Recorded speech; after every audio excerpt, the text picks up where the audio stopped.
Hey,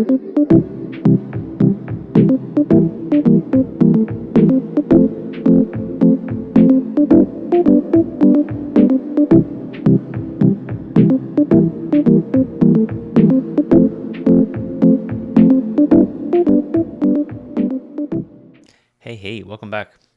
All right, today I'm going to talk about a little bit of kind of some things that have been coming up in life and some things that I've been thinking about. And kind of as the year comes to an end, because it is December 2024 right now, as 2025 is coming up, everyone's starting to talk about 2025 and what their plans and what their goals are. And with that kind of in mind, that's kind of what I want to lay out here. And some of the stuff that I'm going to talk about is going to be a little bit more business minded, and some of the stuff is going to be maybe a little bit more entrepreneurial driven. However, I think a lot of the concepts that are here are like really, really good, and I think they're really good for lots of people, anybody who wants more in life. I think there's a few different exercises that I'm going to go through today and that I went through the past few weeks that I really think are really important. And I think it is really good for people to go through if they just want more in life. They just want more in life. I recently, Jesse Eitzler, who he is a CEO and a founder of a bunch of different companies. But like I feel like the most recent one is he's the company and founder of a company called Big Ass Calendar, where basically it's like this like 4 foot by 3 foot calendar that has every day blocked out. It has every day like marked out, so it's just like it's what it says it is. It's a big ass calendar, and you have your entire year basically on it, and you can see it at like 1,000 foot or a 30,000 foot view. So he every year, I say every year, I think this is only his second year, but he usually puts on like just a little workshop and basically just like talks about the whole idea behind it and why he does it, and then like how to plan out your year. And he talks about this idea of like time management and how everything is grasping for our time nowadays. And he talks about when he was younger, he's like, people would have to come and talk to me face to face in order to even like ask if they want to hang out or something like that. And or like call me on my landline. Whereas like nowadays, attention and time is like everybody wants it and everybody's taking for it. And he basically was just like 90% of people basically live their lives for other people, and majority of their time is taken up by saying yes to other people's requests. So what he has started to do is he's changed the way that he looks at that, and he describes it as playing life on defense versus playing life on offense. And he said that once he started doing this, he felt like he has changed the way that he lives his life, and he lives his life now on offense, where he sits down with him and his wife and basically plan the year before it happens. So he puts all of the big things that he wants to do on his calendar at the beginning of the year so that those things take priority over other commitments. So he's ensuring that he's actually hitting the milestones and doing the things that he wants to do and living the life that he wants to live and lead. Because, I mean, I don't have to tell you, like, life just goes so fast. And if I feel like it gets put on 2x speed when you have kids. Like, the fact that like my daughter is now 3 and my other daughter is 4 months is just like wild to me, because it feels like I'm still in high school. I still feel like I'm in high school. Like, it's just so crazy. And I really like this concept. I really like this idea of, and putting it in the framework of playing life on offense or defense. I think is really important, because I want more in life. I want more that for myself. I want more for my family. And there has been a long time where I've really had to deal with like, is that like a selfish thing? Because you already have so much, and you've done great things, and you've had amazing experiences. So is it selfish to want more? And it's hard. That's a hard thing to wrestle with, because I think for many people, there are many people out there who would think, yeah, wanting more is a little bit selfish because of, an amazing life that you already had. But I feel like that's just kind of like who I am. I am someone who is constantly looking for more, constantly trying to like push the status quo, trying to push the envelope, and I just want more in life. And if I can find tactics and ways to do that, and to really hone in on what it is that I want to do with my life, I'm going to do that. So I just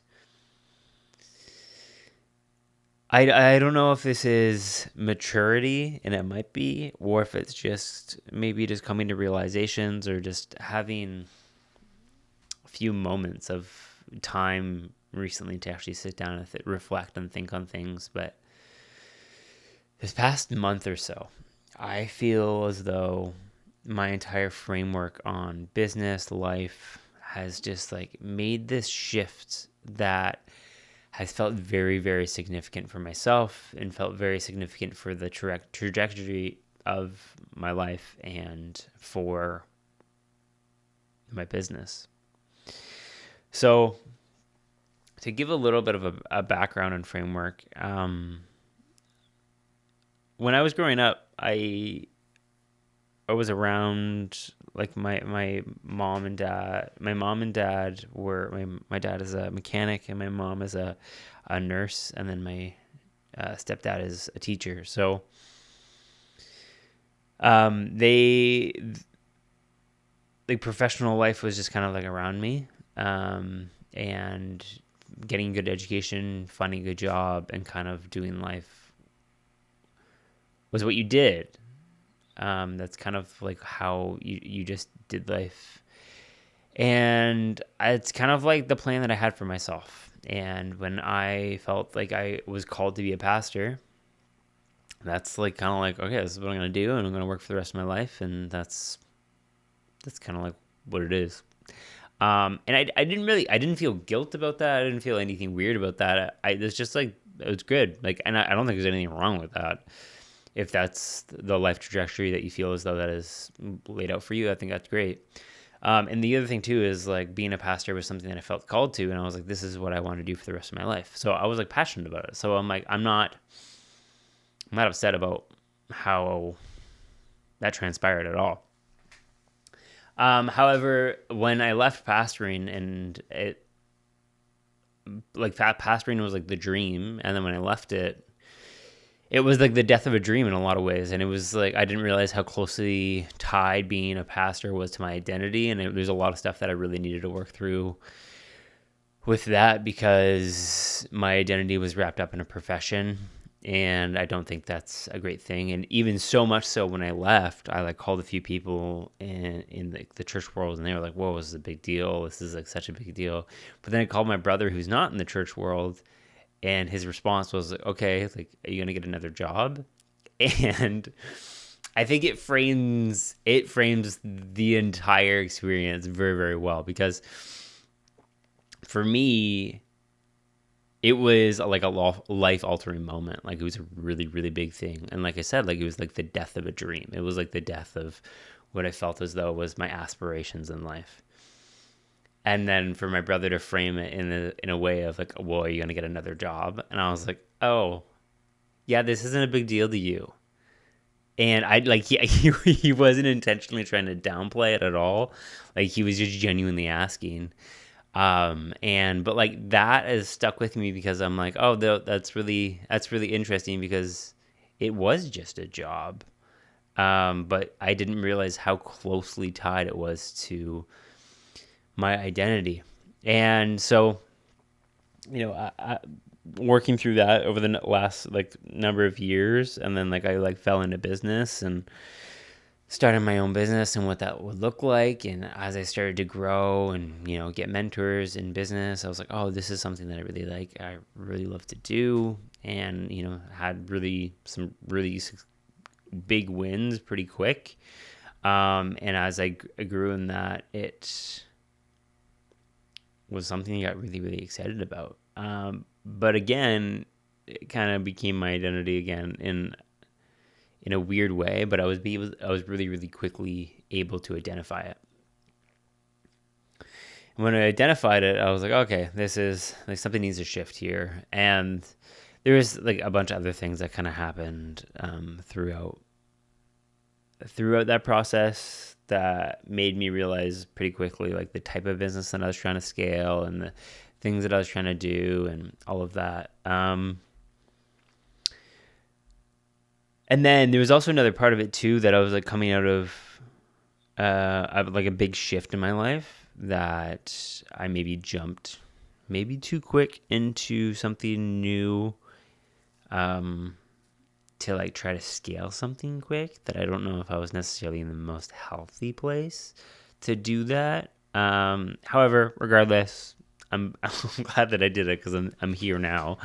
But in all of that, it's given me opportunity to really reflect. And over the past few months here, I've really, really been reflecting on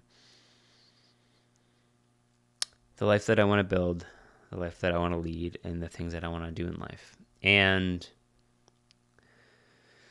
there's been, over the past year or so, I have lost almost all passion for what it is that I'm doing. And I've been in the creative sector and I've been, working with companies and brands, basically building visual identity systems for them and stuff like that. And it's been okay. We've had a few good projects that we've worked on this year that I'm like pretty proud of. And the things that I was proud of wasn't necessarily the work itself, but it was more like the strategy behind it, like my ability to come up with, different campaign ideas and then watch it launch and be effective and blow, some of the numbers out of the water that this company has ever seen before. I was like, oh, okay. Yeah, this is like, those were the wins.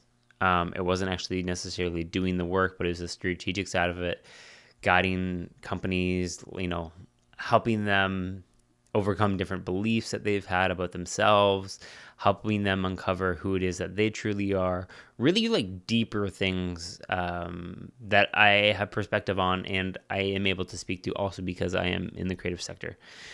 So like we've had, one major project that was like really like great stuff that I've been working on. But other than that, the work that I've been doing, I've lost all passion for. And there's some people out there that would probably say, well, that's just kind of what you need to do. You need to suck it up and you need to keep grinding. There's some people that would be like, well, you're an adult now. You need to pay the bills. You need to figure it out. So with losing passion, that also means that like I haven't really been pursuing any new work. I haven't really been pursuing stuff like the profit in the company, which is like just me right now, like basically split in half this year. So I'm like, okay, like, but I'm just not passionate about it and I'm just not excited about it. So I'm like, okay, well, like, what am I passionate about? What do I want to do next? And part of the other things too, and like this is kind of even how this whole started, the whole like concept of dreamers and misfits was like, I'm not satisfied with where I am and I want more. And I don't think that's necessarily a bad thing. And I really want to push for more. And I want to meet people who are doing and living the life that I'm living or like aiming at, and I want to surround myself around those types of people, and I want to do cool things, and I don't want to wait until I'm 70 years old to, have adventures and bring my family on amazing trips and do those things. I want to live a life that is completely like is 100%. I don't want to live 75% of a 75% version of my life. I want to live 100% of it, and I want to live it as hard as I possibly can. So, finding those types of people in business is not the easiest thing to find. Finding those people as entrepreneurs is not the easiest people they can find, because there's usually one metric that people are going after, and it's number, and it's money.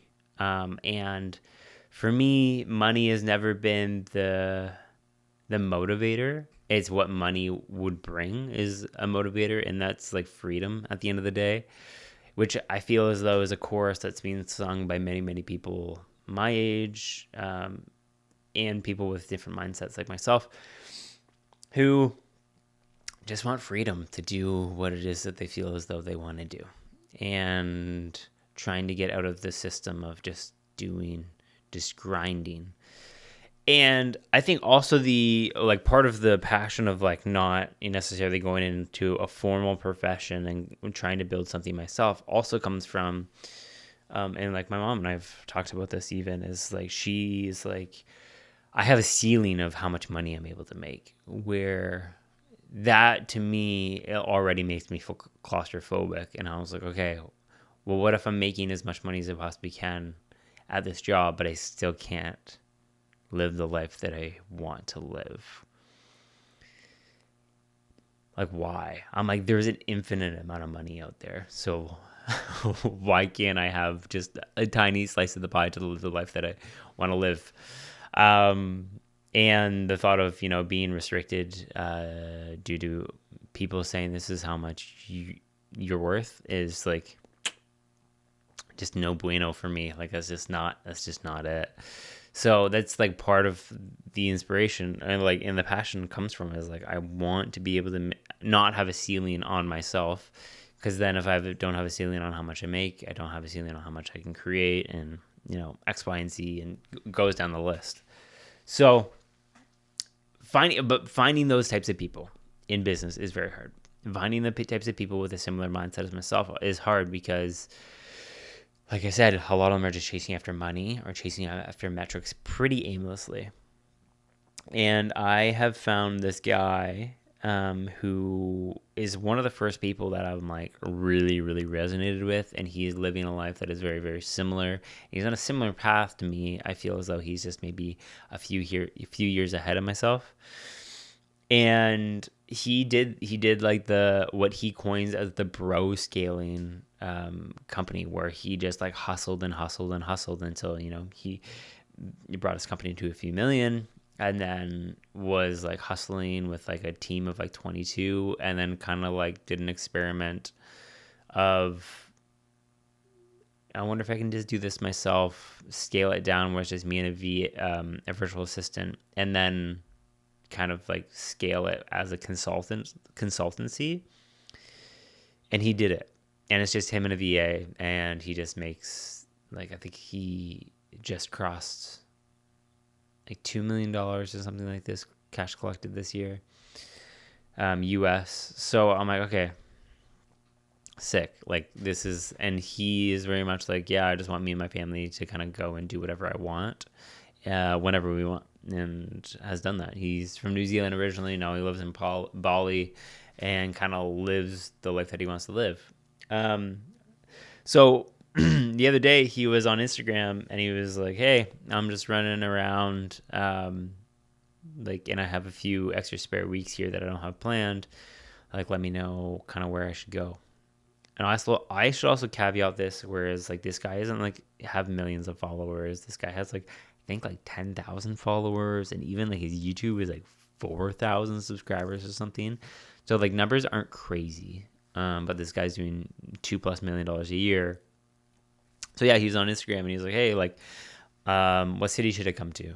And I was hey, you should come out to Vancouver, and we should hang. And he's oh, that's so funny. I think you're the fourth person who said that. And I was sick. Clearly there's something happening in the universe here where we need to connect. And while he was here, he was hey, I'm going to put on a free workshop. If you want to come hang out, come hang out, and we'll chat and figure out what we can do here.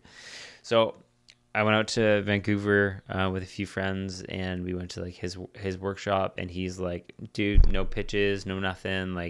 I'm just here to help. I just happen to be in the city, and I'm just like, how can I help people that are around here to scale their company, or just kind of like, be around people who have the same vibe. So I did that, and I went out with a few friends and just kind of like hung out, and I was like, all right, like I don't really have anything. I don't have any expectations. I was at this point before the workshop where I was like, I do not like what I'm doing right now. I love the people that I do it with, but I'm like, I don't like what I'm doing. The money that I'm making is like, it's good, but it's not anywhere near I feel it needs to be to live the life that my wife and I want for our family. So that's where I'm at. I don't know what the next step is. I just need to be in the room with somebody who has a similar vibe to me, who's a few steps ahead of me, and I just need to be in the room. That's my goal. So that's what I did. Is I went with like no expectation, other than I just need to be in the room. I just know I need to be in the room. So I went, and he did like, it was like an hour and a half or so, and then just kind of hung out after, and then we just chatted about a few things. But one of the things that he was talking about the intention of money, and how you will never make the amount of money that you'll never make the amount of money that you want unless you have intention for it. So he was basically like, you need to have intention for and reason why you want X amount of dollars. Where he's like, so many people have so many arbitrary goals out there of like growing a company to 1 million, growing a company to 10 million, growing a company to 100 million, and they don't know why they want to do that. And this honestly seemed so rudimentary, and like almost like I felt like an idiot when he said it. I'm like, yeah, of course, that makes sense. Like, that's kind of like the whole thing. That's like my whole shtick when it comes to like talking to companies about like visual identities and stuff like that. I'm like, you can't just have a logo for the sake of having a logo. Like, there needs to be intention and reason behind what it is that you're doing and everything that you're doing, because this is the essence of branding. Like, it's not just things to make you look cool. There's intention, and there's like, you need to know why you're doing what you're doing. So I felt stupid almost when he said that, because I was like, yeah, no, that makes sense. Like, that makes total sense. That is it. But then also part of me, I was like, yeah, but like maybe I haven't thought about it because I've been like trying to scale what feels like in kind of like an unauthentic way. And there's so many people that I've had as mentors and stuff like that. I've like done great things, but I hit a point where I feel like, okay, I don't want to be disingenuous with the way that I scale my company.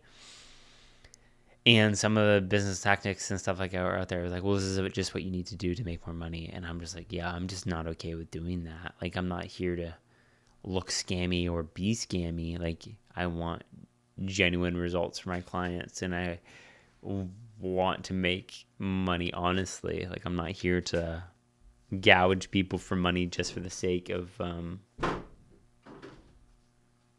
baby girl. Thank you.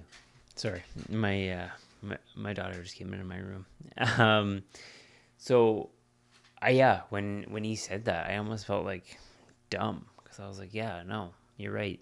I need to have intention for what I'm doing and why I want to do it. Like, that makes sense. And like, just making this money for the sake of making money isn't why I want to make lots of money. Like, there's like so many things attached to that, where it's like, yeah, making money is also gonna like, give our family freedom, but there's also like making more money is also means that I'm gonna be able to help people more and make a larger impact with their companies, in like, so that they can achieve their goals. Like, my goal was to help other people achieve their goals, and how I'm gonna do that is through the skill set that I have. So I want to solve these issues for them. So yeah. So after it, I felt like pretty pretty heavy, honestly. Um, it felt pretty heavy afterward because I was like, okay, I don't know what the next step is. I don't know where to go from here because, like I mentioned, I've had other mentors who have helped me, but then I get a point where it's like, yeah, no, this feels unauthentic, and I don't want to scale a business like that. I also feel like I have some bigger ideas that they don't necessarily understand because because they were the target audience that I would like avoid because a lot of these people were like, oh, branding of the logo. And I'm like, okay, well, this is ironic because I'm trying to scale a company with your tactics, but you don't even value what I do. Which honestly, that just clicked right in this moment. That is probably why it wasn't even a good fit because the people that I was trying to learn from didn't even value what I was trying to scale. That's really interesting. Yeah, so I was just like, it was heavy. I'm like, I don't know what the next step is here. I feel as though that I have something in me that is able to scale to the size that I want. I have value and I have things that I know that I can bring to companies, and I have brought, and I have like the proof. But I'm like, how do I scale this in a way that is in line with my lifestyle, and like, what does that even look like? Because I'm like, I don't necessarily want to be on the tools anymore. And by that, I mean like actually designing things. I was like, I like to be more in like the creative process. But then also I want to be on the strategic side. So basically, all of these things is what I'm asking myself. I was like, what the frick? What the frick is the next step? Like, what is actually going to move the needle here to bring me to this section? So he went over a few different things in this workshop, and I like took a bunch of notes. And basically, when I got home, I'm a very visual person. Somebody who's been in the creative sector, I'm a very visual person. So I basically took all of his notes and I basically like put them out into like laid them out into a workbook, kind of selfishly because I was like, I need to actually work through with what you said rather than just like reread my notes and not do anything with it. I was like, I need to actually like put pen to paper to actually figure out what the next step is for myself. And so I basically like put it in all together, and then I sent it back to him, and just as a thank you, being like, hey bro, like I really appreciate you coming out and taking your time, selfishly to come, selflessly, not selfishly, selflessly to, impart some wisdom in some people who are not where you are looking to be where you are with no pitch, which is like something that I really, really appreciate, that there was no like sales pitch after of like, join my community, which is sweet. And yeah, so basically what I want to go through here is I kind of want to like go through the document that I created, just to kind of, I just want to share what I'm thinking, and then if like this can apply to you guys as well, like if you want to go through this workbook as well, or just like really think about some of these bigger things that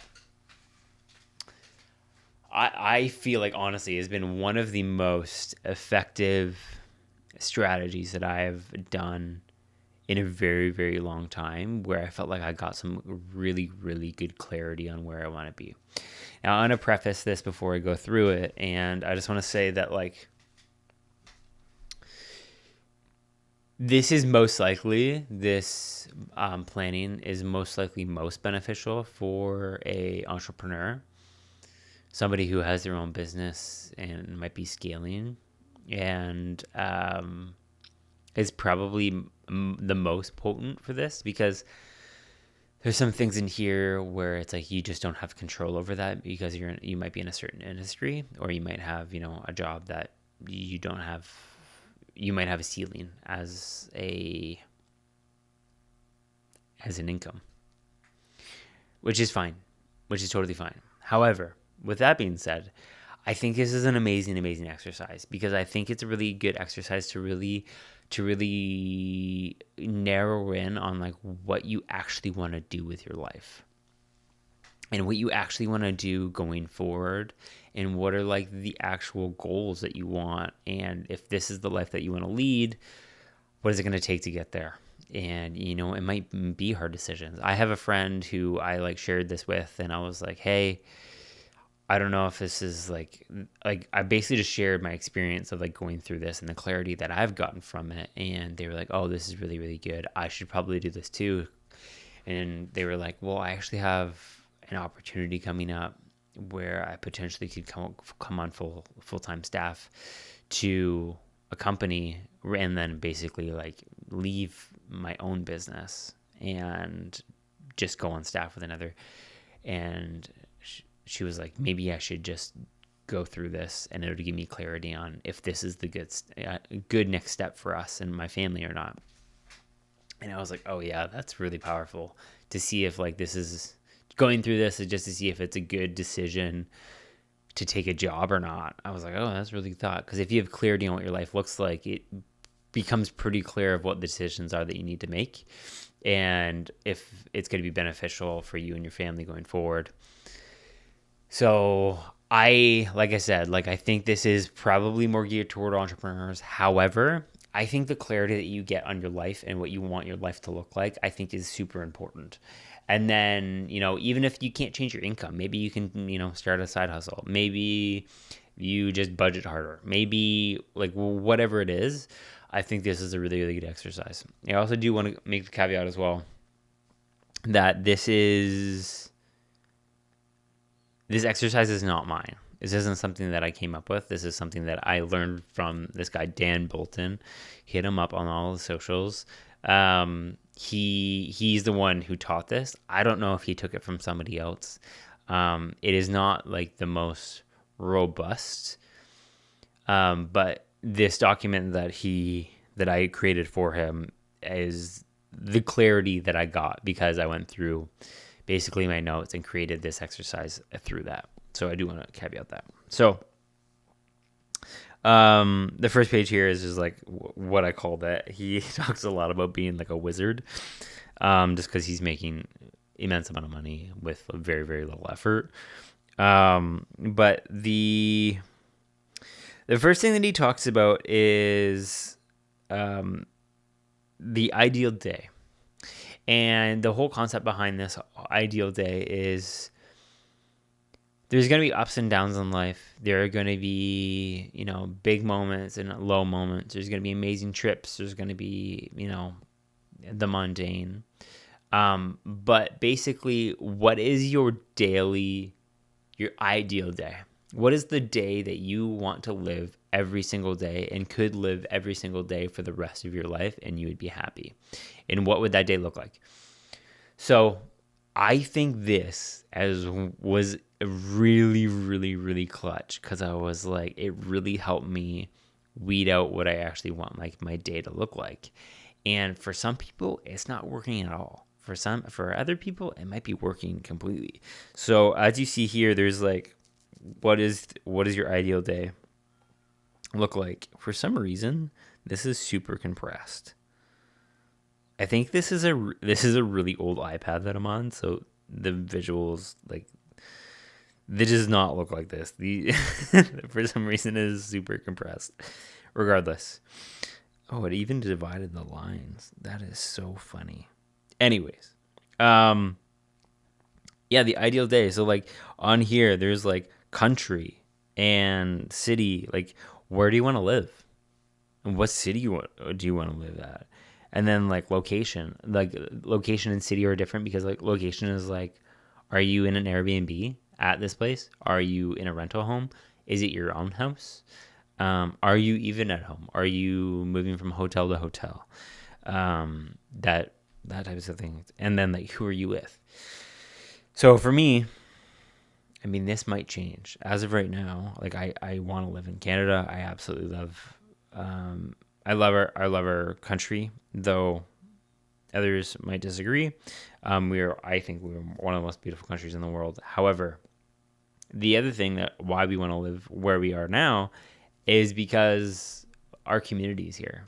This is where we have built kind of our home base. We have a village behind us, and the community that we have built here, we wouldn't be able to build anywhere else, and we wouldn't be able to replicate anywhere else. So the thought of leaving here for us, we're like, that's not really an option, especially right now when we have young kids. Having the village around us to be able to help whenever is, I'm like consistently reminded daily that how privileged we are to have the community that we do. And if you're part of that and you're listening, I love you. And then who you're with. And I mean, this one wasn't easy for me. It's me, my wife, and my family, and then our community as well. But like our day-to-day life, it's me, my wife, and our family. And then you go through literally, I did 15-minute increments of the day. I have from 5 o'clock in the morning till 10:45 at night is what I broke it out. And for me, I'm like, okay, what does the ideal life look like? So I just typed in here like what I wanted my ideal life to look like and what it's going to look like when I achieve the goals that I want to achieve. Let me just pull this up here. Perfect. So I like blocked out. I was like, okay, well, if I want to live the life that I want to live, what does it look like? So I'm like, okay, so from 5 to 7, this is this block here. I want to do things like work out. I want to do a cold plunge. I want to do a sauna. I would like to do like farm chores because one of my dreams is to live on a hobby farm. And from like 5 to 7, I was like, if I wake up and I do that every single day, I would be very, very happy. Workout / run. And then the next one was from 7 to 9. I was like, from 7 to 9, I want to have coffee. You aren't going to be able to read this. Coffee with fam. Perfect. And then I was like, okay, then from there, I want to go from like 9 to 12. And what am I going to do from 9 to 12? I was like, I want to be on calls with clients and working. So that's a 3-hour block of working. And then from 12 to 1, I was like, I want to go on a walk with my fam. And then I think I sectioned this next section off to like 4 or 5 o'clock maybe, where I was like, I want to do podcasts and / create. Yeah, this is just my finger, so this looks rough. And then I was like, okay, and then I want to like, boom, family, and then reach. And I was like, if I lived every single day of my life where I woke up, I worked out, did a cold plunge, went for a run, did a sauna, then went out to the farm, did the farm chores, fed the animals, did anything that I needed to do until like 7 o'clock ish. I was like, that's amazing. Then, my family wakes up, I go have coffee with them, I hang out with them, play with the kids, hang out, and then I'm like, okay, I'm going to go back up to work now and go to my office where I can go and jump on calls with clients, meet with anybody that I need to meet with, and just hang out with them, have a nice little break in the middle of the day where I can go for a walk, maybe go for another run, hang out with my family, And then I would go back. I would have a big chunk of the day where it's like, okay, I can do podcasts. I can jump on more calls if I need to. I can go to my workshop and go build something if I need to. And then like my daughters could come with me. Basically, I could do whatever the frick I wanted in that little section. Or I could, work on the business and do those things where it's like, I'm like, that section of my life is like, I am there to create and build is like that section of my life. It's like, I'm going to create and build. And then like dinner and family is like the end of the day. It's like, this is how we wrap up every day as family. And that's where we want to be. And then once we put the kids to bed, then Rach and I can just hang out, talk, chat, watch stuff we need to. Sauna, whatever the frick we want. Like, that's kind of what we do. If I could live that life every day, I'd be jacked up. I would be so happy. There's like nothing that could beat that day in my mind. So for me, I'm like, okay, that gives me like pretty good clarity on what I wanna do and what that looks like. And then the next section is ideal life. So this section is different because it breaks down more of like things that you want to do, and more of like, I have here, it says, what are some things that you want to be able to do without thinking or saving? So for me, I want to be able to like jump on a plane. Wow, this is rough. At any moment. Jump on a plane at any moment and go anywhere in the world. If I didn't have to think about that, think about how much it costs, great. Like that is what I would want to do. Is like, if we want to go on a trip to Disney, great. If we want to go to Japan for 2 weeks, great. We can kind of do whatever we want. So that lends to the idea of how much money I need to make, but then also the type of business that I need to build and to be able to have the freedom to do that. And then after that, I think the other things that I had was, I was like, one of the big things for me and like for me and Rach, like one of the biggest things is like, we have always wanted to be the house to host. And what that means is like, our life has always been surrounded around family and community, and we always want to have our house full of people, and anybody could come and crash at our house. We have always wanted to be the house where people feel welcome, where people feel as though it's their second home.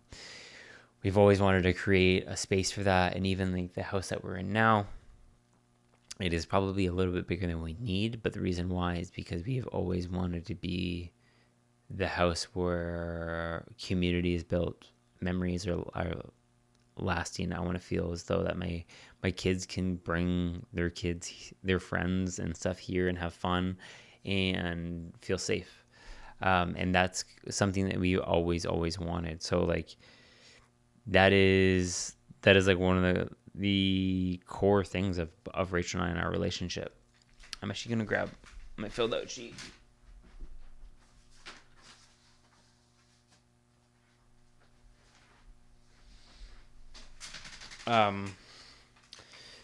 So for us, I have written down here that I was a connection community. I dream of a big property with a hobby farm where my family and I can grow and thrive. Create a space for friends and family where they are welcome. We share meals, laughter, and stories. A place that life slows and moments are cherished, filled with love, purpose, freedom, and pursue what truly matters. This is everything: life, family, and in business. That's like our intention that's our intention for our life. So for me, I'm like, if we could jump on a plane at any moment, that is something that we would want to do.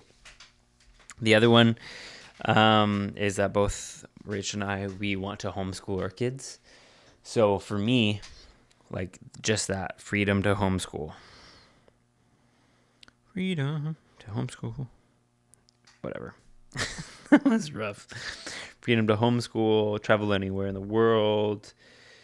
When we are with friends and we're hanging out, and we plan a trip together, or we go out for dinner, or our friends see something that they really want. I want to be the person, our family wants to be the people where we are just consistently giving. And we want to be the type of people that give without expectation of ever receiving it again. So for us, the ability to like pay for things, like if we go places, I want to pay for everybody's dinner. If we go to a resort and we all need food for the week, that we pay for it. Like, I just want to give as much as I possibly can all the time. Like, I just want to help people. I want to surprise people with crazy gifts. Like, Jake, if you're listening to this, my goal is to be able to show up with brand new Speedlands just randomly because you mentioned them. Like, those are the types of things that I just want to do. I want to be a person who is consistently giving without any expectation of receiving anything. And that is like a part of my ideal life, is I just want to give as much as I possibly can. Also, one of the other things is the ability to say no to anything that I want. So there is certain things that I have had to say yes to in business specifically, that I didn't necessarily want to, but the money was good, so I had to. Now, did I have to? No. Like, there was no, gun to the head type thing, but like, I'm not in a position where I can say no to certain things yet. So the ability to say no to certain things. So to say no. And then, the another one thing is like fund friends' dreams. Friends' dreams. It kind of goes in part with just giving freely. Is like, I just want to be able to help people achieve their goals. So if they want to start a business, if they want to whatever, like if they want to do something and they need a little extra capital, that I'd be able to help fund them, and like bring it the next level, because God knows if I had someone who there's a CEO, he is also the host of the Diary of a CEO podcast, Stephen Bartlett, where he had this episode where he talked about how people is everything, and how people are willing to take a shot on people, not necessarily the ideas, but it's people. So he's like, because he's on Dragon's Den as well, he mentioned that he invests in the entrepreneur. He's not necessarily investing in the idea, although those are usually hand in hand when they come into the Dragon's Den. But he said that he has a friend where he knows he's going to be successful. He said, I know he has it in him. I know that he's going to be. And he has said that. He's like, I have enough money where he's like, whatever you do, you have as much money as you need to start or fund whatever you want to do. The only caveat is I have 50% of the company. So I will put all the risk. I will put it all up front, all the money. So if you want to do this, cool. But I own 50% of the company. I think that is so cool, because I feel like there are so many unmet dreams, many unmet expectations, because people just didn't have the opportunity. And if I'd be able to do that just for a few people, to be able to help them fund their dreams, to just make their wildest dreams come true because I bet on them and bet on them as a person. Man, that is the dream. And then this one, it sounds so stupid when you compare it to all the others one, but it's real. I want to get a haircut every week. Haircuts are not cheap, especially when you have a good barber. Haircuts are not cheap. Like, they just aren't. And I want to be able to get a haircut every week because there's nothing like when you come home from the barber and you're like, damn, I look good. This is great. And that fresh cut, like if I could do that every week, every 2 weeks, not think about it, man, that's the dream. Okay. The next part of this exercise is not here yet. The next one of this is dream assets. Now this one is one that is it was wild because it is insane. At least for me, when I did it, it was crazy of how much I do not need. So basically, I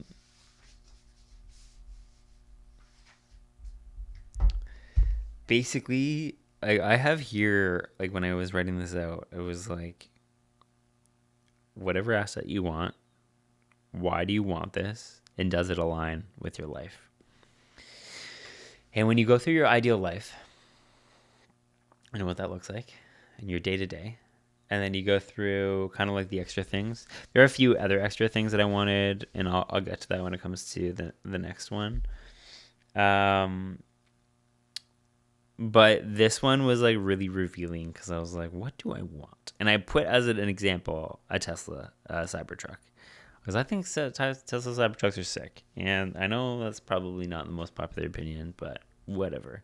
Actually, just yesterday, I saw a Cybertruck and I gave them a big thumbs up.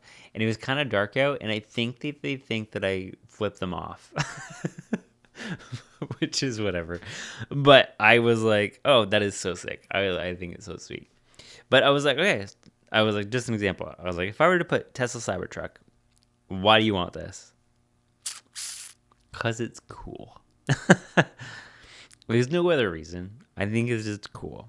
And it's like, does this align with your ideal life? No, it doesn't. It really doesn't. It does not align with my ideal life because my ideal life is living on a hobby farm with my family and kids. And where does a Cybertruck fit in there? It really doesn't. It just doesn't. It just doesn't fit in there, and that's okay. So like even just looking at this example, I was like, oh shoot, there's actually not much that's gonna come in here. So, which is interesting, but again, this is to show the effectiveness of this exercise. Is that this exercise is really making you think deep on like what is it that you actually want in life, and how are you gonna get it? So, yeah. So the first thing for me was I want to live on a farmhouse with like a farmhouse and like a hobby farm. I'm gonna just put farm for the sake of writing. And why do you want this? I put for my kids to like help teach them responsibility with like having chores around the house, teaching them like how to work with their hands. I think manual labor, it teaches so much, but then also like problem solving and things like that, like things that like just maintaining a farm naturally will occur. Those are things that are hard to learn unless you're in the workforce. And I will empower my kids to do whichever job that they choose and they want to go forward. But I want to show them another way. I want to show them a way to make money based off of their expertise and the things that they can do, and to build something for themselves rather than to work for somebody else. I want to teach them that as an option, because I never even had that as an option growing up. And I want to give that as an option to be able to, hey, this is an option that you could have. So I think a farm teaches those rudimentary skills that you learn in like the workforce. Like I was a framer for a number of years, and there was so much that I learned in working manual labor of, things that translate every day of my life. Of even being a graphic designer, there are things that translate all the time. Not only just the work, but like the, working with other people and all those types of things, and a farm, and learning the, hard work. And, there's also life lessons of like life and death and all of those things. It's just a beautiful, simple way that I think would be so enriching to our family and to my kids, that I want to teach them. And I think it would be healthier if they learn that at home than maybe as a 20-year-old on a construction site. Also, I have 2 girls, and the thought of them being on a construction site at 20 is horrifying. So the other thing that I put on here is a greenhouse. Again, like not your typical thing, not the Maserati, not the Lambo. I want a greenhouse because we want to grow our own food. We started farming. We started gardening this year, and I love it. Like it's been so good to see you plant tiny seeds and you get a harvest of all of your tomatoes for the entire summer, or watching my daughter walk out and pick beans and pick fruits and vegetables and eat them from the garden is just like such an amazing thing. It's like, yeah, it's just so amazing. And again, like we want to live a healthy lifestyle and stuff like that. So if we can grow these things ourselves, obviously it's going to be healthier than even what you get at the grocery store and things like that, especially nowadays. So those are things that I value, and we value as a family, that we want to have a healthy family like this. And a greenhouse is something that is like, yeah, we want to align. And greenhouses are not cheap. They're expensive. So like that's an asset that we want, and we want to have. And then the other thing, and I was like striving for this one, because I was like going through all the things. I was like, what do I want, like assets wise? I was like, what do I actually want? And I was like, you know what? Home is always going to be central base. Like it is always, like when I say farm and like hobby farm is like, like a big house where we can host as many people as we want. Like maybe even eventually doing like workshops and intensives out of our house, for it to be like a place that we can also do business as well as live our life and stuff like that. I'm like, that's what we want, and for me, that is always going to be home base. So that's sweet. Like that's like the asset that really that we want. And then greenhouse, the other thing, and then like so then the next one, I was like striving. I was like, I want a sauna, and I want a cold plunge, and I want a home gym that I'm like is like tricked out to the nines. Because I want that. And then also like I want my friends to come and work out together. Like I want to train together with our friends, and I want to do those things and provide a space for our friends to live a healthy lifestyle as well. So it's like, hey, don't get a gym membership, come to our house, come work out. Or hey, you have today off, okay, cool, come work out, let's go cold plunge, sauna, and then go do whatever the frick we want. Like let's just go hang. So that's like, so that's like the other thing. I'm not gonna write it down because it's too it can be too small in there. But that's like another thing that I was like, yeah, that's what I want. That's the lifestyle that we want. And then the next thing is basically like where it all comes down to is like, what is your future intended income? So if you were to take all of the things that I put in dream assets and ideal life and then your ideal day, how much money is it going to take to make that happen? And this is where it gets a little bit tricky, just because, there are some other things that you could probably add. And, obviously you don't know exactly how much it's going to cost for everything. But for me, this is kind of like the top half here is kind of where I put my ideal life and the things that I want to do. I'm not going to rate it out because, again, like my fingers are too big to rate things out, but this is kind of where I put all of my like the goals and almost like a vision statement really of what it is that we want as a family. And that is, like I said, is about connection and community. Is for us, is like that's what we want. And connection community is what I dream of: a big property with a hobby farm and a family where we can grow and thrive. Create a space where friends and family are welcome to share meals, laughter, share stories. A place where life slows down, moments are made and cherished, filled with love, purpose, freedom, and pursue the things that truly matter. Everything that we do in life, in family, and in business.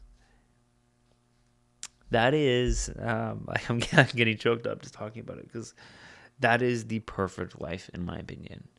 If me and my family can live a life that is full of community and in connection, where we are able to provide a space for our friends and our family to come and rest, I would love that. If we can be a place of rest for other people, that is, that's it. That's where it is. So this is where like the rubber meets the road really, is like, okay, well, like how much is that going to cost you to do? So it's been broken down into 4 different sections here of like spend, save, invest, and enjoy. So with spend, there are different things like, for example, the other, like one of the things that I broke down that I'm like, I really want, and they kind of add on to, not dream assets, but ideal life is some of the other things, is like, if you want to live our life and also have, but kind of have our time back as well, there's like some like daily things that we would like to kind of get off of our plate and to be able to outsource, which is kind of a reality, and kind of in a lot of ways how high performing people continue to be high performing is they offload and they delegate the mundane tasks or the tasks that they don't want to do. And it's I heard someone say that, actually it might have been Dan Bolton who said this, and he said it's not about time management, but it's about energy management. So really ensuring that you are, when you're able to, you manage the things that you want to do and you don't want to do. So if it does not give you life, outsource it, give it to somebody else. So that is something that thinking about that as I'm thinking about ideal life. There are like some other things that I'm like, okay, these would be, again, ideal life. It can be whatever you want. This is what I chose. I was like, we would love to hire a personal chef. We would love to hire a maid. We would love to hire a personal trainer. I would hire a business coach.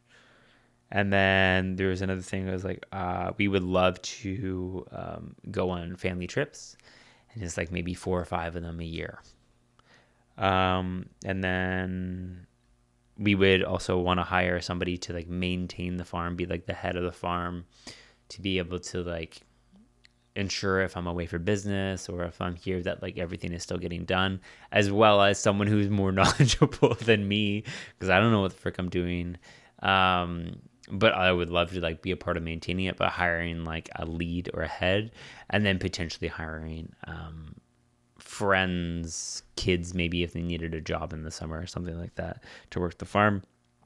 And then also one of the other things is like we want to give away a certain amount of money a month to people, whether that's through charity, whether that's helping friends out, whether that's other things. So like when I broke that down, it might seem like a lot of money, but I will put that in a caveat. So personal chef for the year in Canada is roughly about $70,000. A maid is roughly around $40,000. A personal trainer for 2 people, like for Rach and I, would be roughly $25K. A business coach could be upwards towards $100,000 a year. A mortgage, this was just a rough number, based off of like the size of a farm and house and stuff like that. I was like, maybe it's going to cost about $200,000 a year. Trips, I was like, hey, if my family of, I think I did family of 6 because we want to have 4 kids. I was like, family of 6, if we were to go to Japan, Australia, Disney, Europe. Oh, there's one more. Japan, Disney, Europe, Australia. Oh, there's one more. I forget it. I was like, if we do these 5 trips, how much would it roughly cost in Canadian for us to do those trips? 5 separate trips. How much would it cost a year? And it gave me a number of like, it was like $60,000. So I like added an extra like $5K to that. It's like $65,000. Hobby farm to just like maintain it in terms of like feeding the animals and stuff like that. I was like roughly $40,000. Workers for the farm, roughly $150,000. And then also we want to give away about $10K a month to whatever we want. So I was like, okay, well, that is $120,000. So kind of seems like a lot of money when you break it all down. But I basically what it came down to, I was like, okay, well, if I were to put all those things together, I was like, it's roughly $40K a month. Oops. And spend $40K. And then I was like, save $10K a month, invest $40K a month, which also would include like the farm and stuff like that, and then enjoy $20K a month. So it's like $110,000 a month I would have to bring in, and then obviously at 110, it's like 1.4 million a year. This is post-tax, which is key here, post-tax. So this is all after tax, of like how much that would be. Now, for a lot of people, looking at a budget of $1.4 million a year is probably extremely intimidating. Or people being like, you are high. And I 1,000% understand that. The thought of making $1 million 5 years ago was probably like, there's no way I'm ever going to make $1 million in my life. However, when you get around business people, when you get around entrepreneurs, it is pretty crazy the amount of beliefs and limiting beliefs that you have that limit you to think that you can make a certain amount of money. Throughout my very short experience with entrepreneurs, I have met some of the smartest people who are worth hundreds of millions of dollars. I have met some of the dumbest people that are worth hundreds of millions of dollars. There are some people where I am like, how are you making the amount of money that you're making? This is insanity. There is no chance and no reason that you should be making this amount of money. And I understand that is extremely judgmental. It is what it is. There are some people who make stupid amounts of money and are stupid. But the thing that they don't have is they do not have a limiting belief that they can't make money. So for me, when I did all of this, and if you're an entrepreneur, you'll understand this, because there are circles where it felt embarrassed of how much money I've made, because if you don't make more than 500K, it's almost embarrassing. It is. Honestly, there has been many times where I've been in rooms and they're like, "Oh, how much is your business doing?" And I'm like, I don't want to say, because I'm embarrassed, because it's almost like if you aren't making $1 million, you're like not even an entrepreneur, is what it feels like sometimes in some rooms. But when I broke it down and I came up with, this is the ideal life. This is like literally the perfect life. If I could do this every single day of my life, and I could repeat this day every single day of my life, I would be so ecstatic, because I would feel as though that there's like nothing limiting me on what I can and what I cannot do.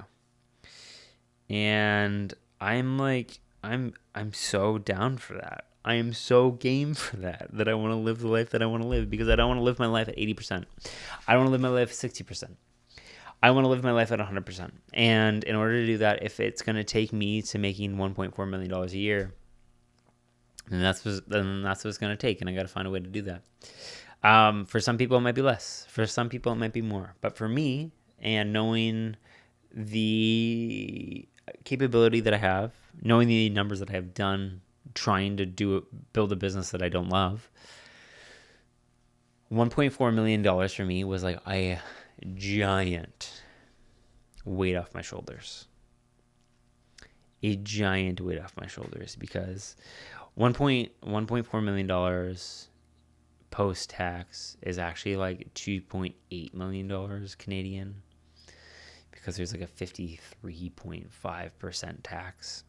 However, I mean, there's tax things that can make that offset that. However, roughly, if you pay everything in tax. But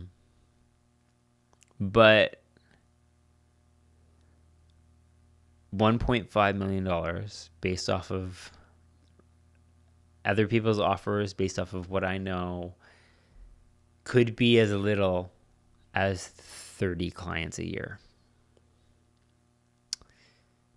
I'd say on the higher end could be as little as 35 clients a year. And when that hit for me, like I said, it was a massive, massive weight off of my shoulders, because it made me realize that you're saying that I'm 35 yeses away of potentially having my dream life for my family. 35 yeses. All I need to do is get 35 people to say yes to come alongside of me and me just do what I love. Like, it almost seems comical. Like, it's almost funny to me, because I'm like, bro,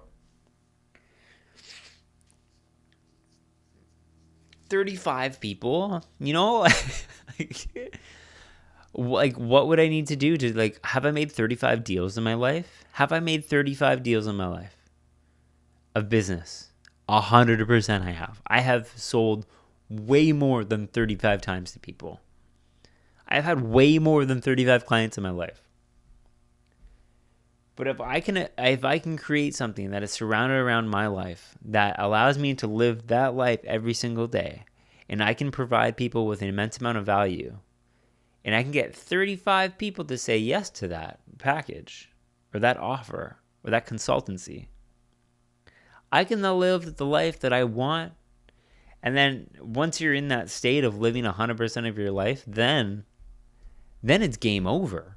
I feel like as soon as you hit there, it's just like you're no longer it's not like you go into cruise control. Like, you switch cars and you go and you like pedal to the metal, because like all of a sudden now you have this momentum of going forward, and now you have free time that you can now free up to build things that are even better and even more creative and more exciting. And then you're inevitably going to get more clients, and then you're inevitably going to make more money, and then you can inevitably live that life even harder, or give the system away to other people. Like, 35 yeses is what's standing between me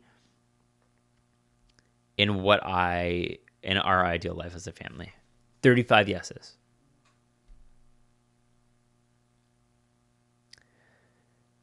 This exercise has honestly been one of the biggest things that I've done this year that has moved the needle for me mentally, because it has removed a belief.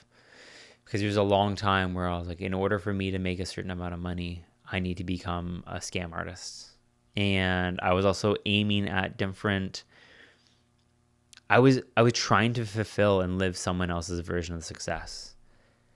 And it's become abundantly clear to me of what my version of success is. And then now what are the goals that I need to achieve in order to achieve them.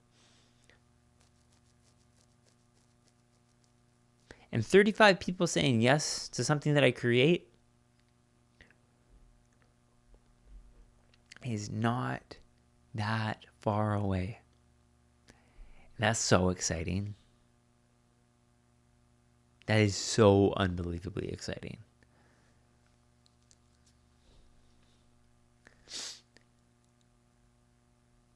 It's going to be work. It's going to be hard. Like, it's not like that's a little amount of money. I'm not like, that's not lost on me. But like, it's so exciting. And I genuinely encourage you to go through this. So if you are watching this and you want to go through it, just like send me a message on Instagram and I'll send you it. I'll send you the document, because it has legitimately been one of the most game-changing things that I've done this year that has really given me an immense amount of clarity on exactly what my version of success is, and has allowed me to create milestones in order to actually achieve that in 2025. Now, is it going to happen all in 2025? Dude, it could. Is it going to? I don't know. And I'm okay with it not happening, because I think sometimes we just need to lengthen our timeline a little bit in terms of success to really give us the runway we need to hit the goals that we need. Because I think sometimes people don't have a long enough runway, and if they don't have long enough runway, they will crash and burn. But if they just had an extra year, I think then that would be good. But it is so easy to get wrapped up into looking at what other people's version of success is, how long it took them, and their systems. And this is the thing. That's the thing that worked for them, and that's what was enabled them to get success. But that's not necessarily going to work for you. So what I would encourage you to do coming into 2025 is make it so unbelievably clear of how you want to live your life in 2025, and mark it out and figure it out. If you are married, sit down with your wife and figure out, hey, what is our version of success? Stop going through the motions. Stop just living life on a cruise control. Take control of your life and set things in stone of these are the immovables. This is the North Star that we're aiming at. And if something comes across our desk and it doesn't align or is going to help us get closer to the North Star, you don't do it. It's as simple as that. I am at a point in my life where I have these things, these goals, these things in mind that I don't want to compromise for just for the sake of cultural norms or community standards of, oh, you have to go to this thing, or you have to go to this thing because other people are going to be upset that you're not there or whatever. No, just be confident with your no's and be confident with your yeses. And if you go forward with that, mentality with a reason why and a guiding force, you're gonna get it. You're gonna hit the mark. It's gonna happen. It's inevitable. And people say that I think Chris Williams says this. He says you don't fail. People fail because of their processes, not because of their purpose. That was a botched quote, I'm pretty sure. But regardless, the whole idea is like people don't fall because of their goals. They fall because they don't have a process to get there. And I think this is like such a good first step of really truly understanding what that North Star is. And then you can create a process in order to get there. So 2025 is coming up. It's coming up real quick. This is not the last episode before 2025. But if you are looking toward the future already, if you're looking to plan events, if you're looking to book marathons, if you're looking to book 100 milers, if you're looking to book financial plans or different things like that, lead your life and stop living life at 75%. Grab the bull by the horns and let's get it. Let's fulfill our dreams. Let's unapologetically fulfill our dreams. I'll leave you with this. Last night, I watched Interstellar with a few friends. And if you haven't watched Interstellar, you've never watched a good movie in your entire life. No, but if in Interstellar, the girl Murph, she is in her room and there's a bunch of books that keep falling off of her shelf. And she brings her dad and he's like, "Oh, there's a ghost." He's like, "Oh no, it's not a ghost. It's science and whatnot." Eventually they figure out that like these books that are falling off in a certain order. And they're sending a message.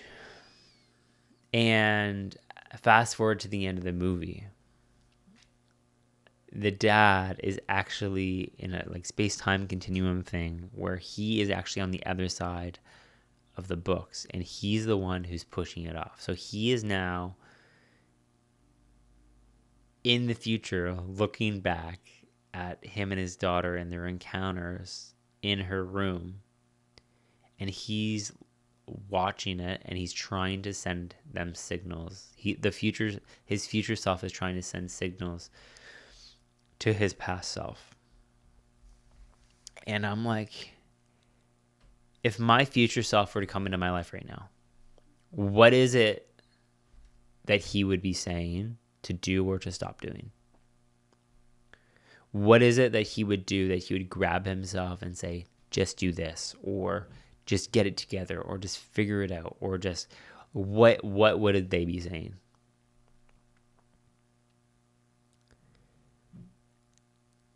I think if you just take a few moments and dwell on that and dwell on really what your ideal life is that you want to build, I think that could be some of the most important moments in your life and could completely change the trajectory of where you're going. Because at the end of the day, if you don't know what your North Star is, you're just going to keep cruising.